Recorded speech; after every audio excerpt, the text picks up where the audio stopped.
एक गांव में दो दोस्त रहा करते थे, राम और श्याम। दोनों किसी जगह नौकरी किया करते थे, एक साधारण सी सैलरी पर। दोनों की जिंदगी बड़ी ही मुश्किल से कट रही थी और अपने परिवार का खर्च भी वे दोनों बहुत ही मुश्किल से चला पा रहे थे। दोनों दोस्त रोज शाम के वक्त एक चाय के ठेले पर चाय पिया करते थे। हर रोज की तरह उस रोज भी वे दोनों चाय पी रहे थे। तभी राम श्याम से कहता है कि दोस्त, बहुत ज्यादा वक्त हो गया इसी तरह जिंदगी बिताते हुए, क्यों ना हम अपना कोई कारोबार शुरू करें।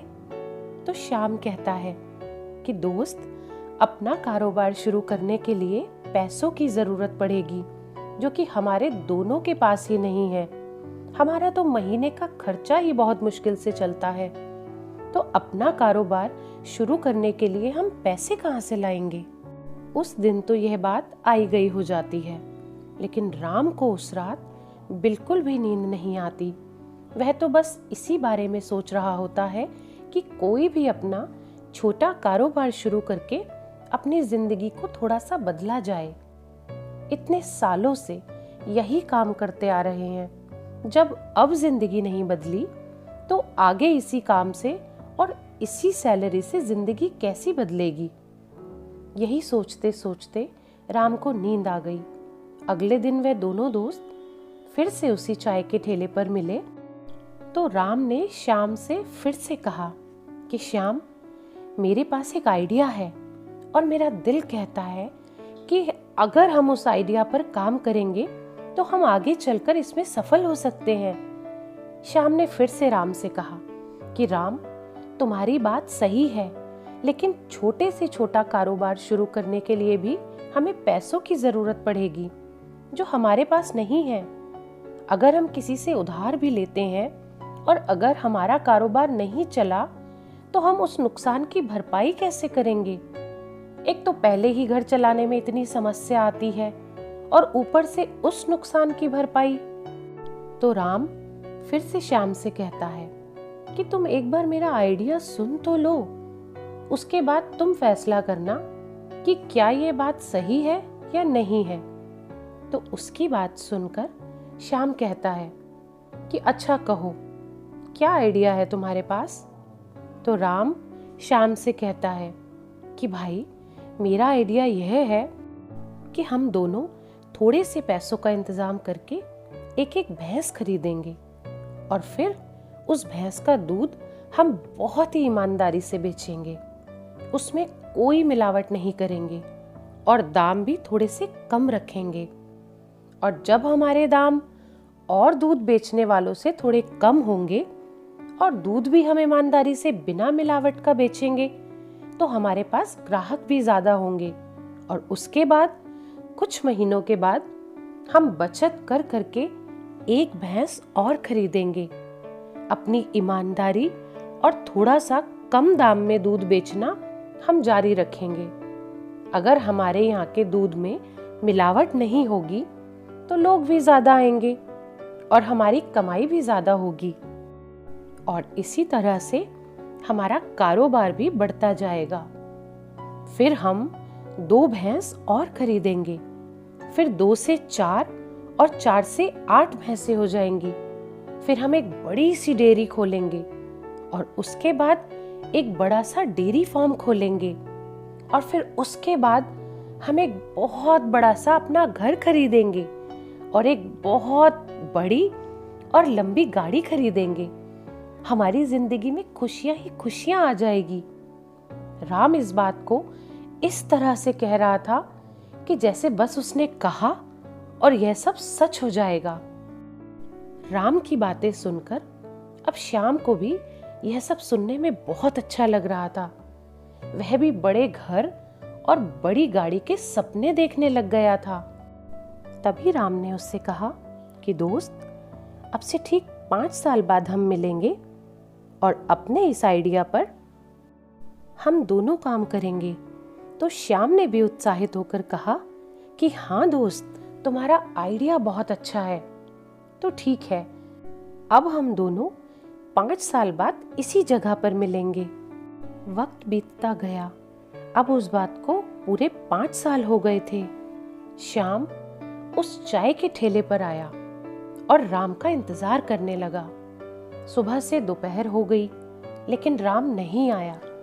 दोपहर से शाम हो गई, अंधेरा होने को आया, लेकिन राम अब तक भी नहीं आया। अब श्याम ने सोचा कि शायद अब राम नहीं आएगा, तो वो वहां से जाने की सोच ही रहा था कि तभी सामने से एक लंबी चमचमाती हुई कार आकर रुकी और उसमें से एक सूट बूट पहना हुआ आदमी बाहर निकला। जब वह आदमी श्याम के नजदीक पहुंचा तो श्याम उसे देखकर एकदम हक्का बक्का रह गया। अरे राम, तुम इतनी लंबी गाड़ी में, और ये सूट बूट, यह सब कैसे? तो राम ने बहुत ही आराम से उससे कहा कि वह सब बाद में, पहले तुम बताओ कि तुम इस हाल में कैसे? तुम तो पहले से भी बुरी हालत में लग रहे हो, और तुम मुझसे यह सवाल क्यों कर रहे हो? आज से ठीक 5 साल पहले हम दोनों ने ही फैसला किया था कि हम एक नया कारोबार शुरू करेंगे। तो श्याम ने हैरानी से राम की तरफ देखते हुए कहा, तो क्या तुमने शुरू किया कारोबार? तब राम बोला, क्या मतलब? हम दोनों ने ही फैसला किया था कि हम उस आइडिया पर काम करेंगे। तो जब मैं अपने घर गया तो मैंने अपनी पत्नी को अपना ये आइडिया बताया। मेरा ये आइडिया सुनकर वह बहुत खुश हो गई। भैंस खरीदने के लिए, क्योंकि मेरे पास जमा पूंजी तो थी नहीं, तो मेरी पत्नी ने कहा कि तुम एक काम करो, तुम मेरे ये सोने के कंगन ले जाओ, और वैसे भी जब हमारा व्यापार बढ़ जाएगा तो ऐसे 2 क्या, मैं 10 सोने के कंगन बनवा सकती हूँ। फिर क्या था, अगले दिन मैं अपनी पत्नी के कंगन लेकर सुनार के पास गया। उन कंगन को बेचकर मुझे जो रकम मिली, मैंने उससे एक भैंस खरीदी। फिर हमारी सोच के अनुसार मैंने उस भैंस का दूध ईमानदारी से बेचना शुरू किया, ना उसमें कोई मिलावट की, और उस दूध की कीमत भी और लोगों से कम रखी। धीरे धीरे दूध की क्वालिटी और कम कीमत की वजह से मेरे ग्राहक बढ़ने लगे। फिर 6 महीने बाद मैंने एक और भैंस खरीदी। उसके 6 महीने बाद 2 भैंस और खरीदी, लेकिन अपनी ईमानदारी को मैंने तब भी नहीं छोड़ा। दूध के दाम मैंने तब भी नहीं बढ़ाए। उसके बाद मैंने एक डेयरी खोली, और फिर उसके कुछ समय बाद एक डेयरी फार्म खोला। फिर एक बहुत बड़ा घर खरीदा, और फिर एक बहुत बड़ी गाड़ी, जो कि तुम्हारे सामने है। और यही बात तो हुई थी ना हमारी, तो फिर तुम मुझसे यह सब कुछ दोबारा क्यों पूछ रहे हो? और हाँ, सबसे पहले अब तुम मुझे ये बताओ कि तुम तो मुझे पहले से भी बुरी हालत में दिख रहे हो। क्या हुआ?